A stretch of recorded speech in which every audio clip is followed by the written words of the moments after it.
চট্টগ্রাম নগরীর ইসলামী ব্যাংক চকবাজার শাখার লকার থেকে ১৫০ ভরি স্বর্ণালংকার চুরির অভিযোগ উঠেছে।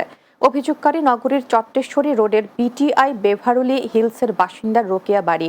তিনি গত ২৯ মে কিছু সোনার জন্য ব্যাংকে গিয়ে লকার খোলা দেখতে পান। এই ঘটনায় ব্যাংকের লোকজন জড়িত আছে বলে তিনি ধারণা করছেন। চকবাজার থানার ওসি ওয়ালি উদ্দিন জানান, এ বিষয়ে এখনো কেউ মামলা করতে আসেনি। তবে ভুক্তভোগীরা বলছেন, থানায় মামলা না নেওয়ায় আদালতে মামলার প্রস্তুতি চলছে।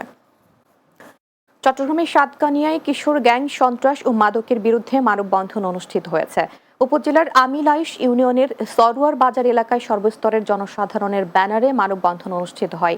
মানববন্ধনে উপস্থিত ছিলেন Amilaish UP chairman Mozammel Haque Chowdhury, union Awami লীগের সভাপতি জিয়াউর রহমান জিয়া, সাবেক যুগ্ম আহ্বায়ক এস.এম. হারুন ও প্যানেল চেয়ারম্যান আজিজুল্লাহ লিমন সহ অন্যরা। বক্তারা কিশোর গ্যাং সন্ত্রাস ও মাদকের বিরুদ্ধে সবাইকে ঐক্যবদ্ধ হয়ে প্রতিরোধ গড়ে তোলার আহ্বান জানান।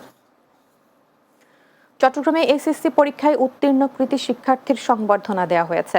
চট্টগ্রামের ঐতিহ্যবাহী স্বেচ্ছাসেবী সংগঠন তারুণ্যের উদ্যোগে জেলা শিল্পকলা একাডেমিতে সংবর্ধনা দেওয়া হয়।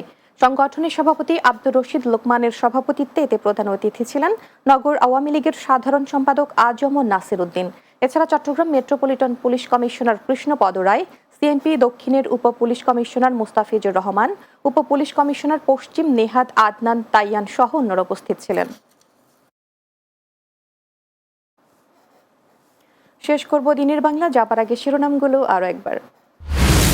উন্নয়নে যারা সহযোগিতা করবে